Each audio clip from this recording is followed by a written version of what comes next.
वंदे मातरम। भारत माता की जय। सियावर रामचंद्र की जय। हर हर महादेव। जय मल्हार। अहिल्यादेवी होळकरांचा जय असो। वंदे मातरम।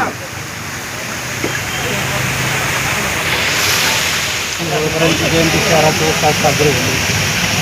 राजमाता पुण्यश्लोक अहिल्यादेवी होळकर हे नाव घेतलं हिंदू धर्माची परंपरा, सनातन हिंदू धर्माचा लौकिक सगळ्यात भारतभर वाढवणाऱ्या एक स्त्री शक्ती म्हणून आपल्याला सगळी आठवण येते।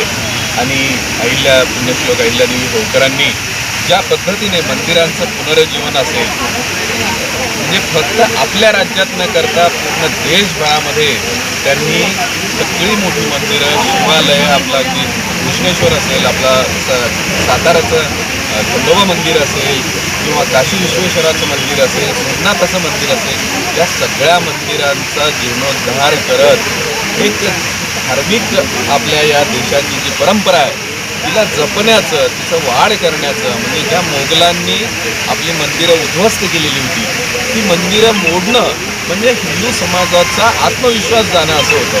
पण तो आत्मविश्वास परत जागा कशाने होईल, ते ह्या मंदिरांना वैभव येईल त्यावेळेला। आणि असं कार्य मंदिरांच्या बाबतीत पुण्यश्लोक अहिल्यादेवी होळकरांनी केलेलं आहे।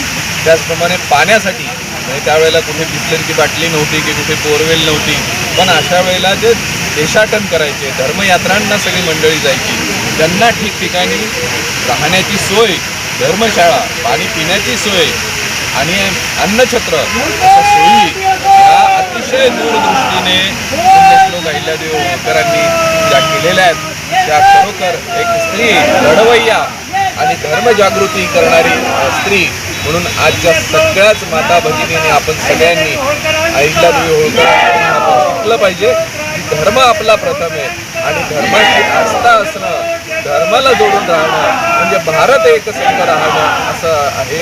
त्यामुळे आज त्यांच्या या जयंतीच्या पुण्यप्रसंगी आपण सर्वांनी त्यांची शिकवण आचरणात घ्यावी ही माझ्यापासून हे सगळ्यांनी आपण करू हीच अपेक्षा व्यक्त करतो आणि थांबतो।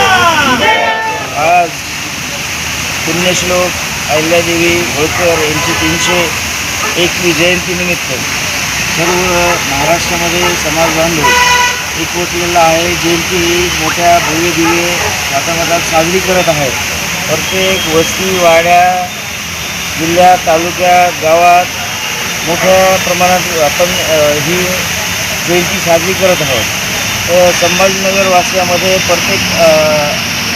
एक आवाहन करतो की 4 वाजता पैठण गेट इथून भव्य दिव्य अशी शोभायात्रा निघणार आहे। इथून 4 वाजता निघेल तर 8 वाजता आपली कोकणवाडी येथे समाप्ती होईल। सर्व समाज बांधवांना या जयंतीसाठी एकत्र येण्याचं मी आमंत्रण करतो। जय मल्हार। तर तुम्ही कोणत्या पक्ष संघटनेशी संबंधित आहे आणि आतापर्यंत काय काम केलं? मी जय मल्हार सेना संपर्क प्रमुख आहे। पूर्ण महाराष्ट्रभर आम्ही आरक्षण असेल, आंदोलनं असतील, मोर्चा असतील, याच्यामध्ये भव्य दिव्य आमच्या आरक्षणासाठी लढत आहोत। समाज बांधवांना या निमित्ताने काय आवाहन करणार? समाज बांधवांना या निमित्तानं असं आवाहन करतो की सर्वांनी आज 301वी एक जयंती आहे, या निमित्त चोलीमध्ये पण भव्य दिव्य अशी कार्यक्रम आयोजित केलेला आहे। तर सर्वांनी जिथं असतात तिथं हा अहिल्यादेवी जयंतीचा उत्सव साजरा करावा असंच आवाहन करतो। आपलं नाव आणि सोबत कोण कोण आहे? माझं नाव तुळशीदास रखमाजी खडके, मी जय मल्हार सेना संपर्क प्रमुख तसंच भाजपचा कोचिंग असोसिएशनचा उपाध्यक्ष आहे आणि मी संभाजीनगर येथे राहतो। त्यासोबतच मी अहिल्यादेवी जयंती उत्सव समितीचा छत्रपती संभाजीनगर अध्यक्ष या नात्याने आवाहन करतो. पुण्यश्लोक अहिल्याबाई होळकर यांच्या जयंतीनिमित्त आज आम्ही इथे जमलेलो आहे. जिल्हा वकील संघातर्फे रॅली काढण्यात आली होती, पायी रॅली, आणि तसेच अभिवादनाचा कार्यक्रमसुद्धा जिल्हा वकील संघामध्ये आयोजित करण्यात आला. अहिल्याबाई होळकर राजमाता यांच्या बाबतीत सांगायचं झालं तर मा जिजाऊ आणि त्यानंतर तारा राणीबाई आणि त्यानंतर अहिल्यामाता होळकर यांनी मराठ्यांचं साम्राज्य पुढे चालवलं. हे सगळं चालवत असताना 18 पगड जातींचा विचार करून, न्यायव्यवस्थेचा विचार करून त्यांनी अतिशय योग्य पद्धतीने त्यांचा राज्यकारभार चालवला. आज त्यांच्यावर ह्या सगळं करत असताना बराचसा दुःखाचा डोंगर कोसळलेला होता. त्यांचे पती, त्यांचे सासरे, त्यांचा मुलगा हे सगळे मयत झालेले असताना ज्यावेळी त्यांचा राज्यकारभार चालू होता, तो राज्यकारभार चालू असताना तिथे दरोडेखोरांचा फार वावर सुटला होता. अशा परिस्थितीमध्ये त्यांनी स्वतःच्या मुलीचं स्वयंवर ठेवलं आणि त्या स्वयंवरादरम्यान त्यांनी सांगितलं की जो कोणी इथे पडणारे दरोडे चोऱ्या थांबवेल त्यांच्याशी माझ्या मुलीचा विवाह लावून देईल. आणि खरंच त्यांनी विवाह तो लावून दिला. हे करण्यामागचा उद्देश हा होता की जे त्या समाज ज्यावेळेस दरोडेखोरांना चोरांना घाबरत होता तर त्यांच्यामध्ये एक ताकद येईल, उत्साह निर्माण होईल, या उद्देशाने त्यांनी ते स्वयंवर मुलीचं ठेवलं होतं आणि ते खरंच यशस्वी झालं.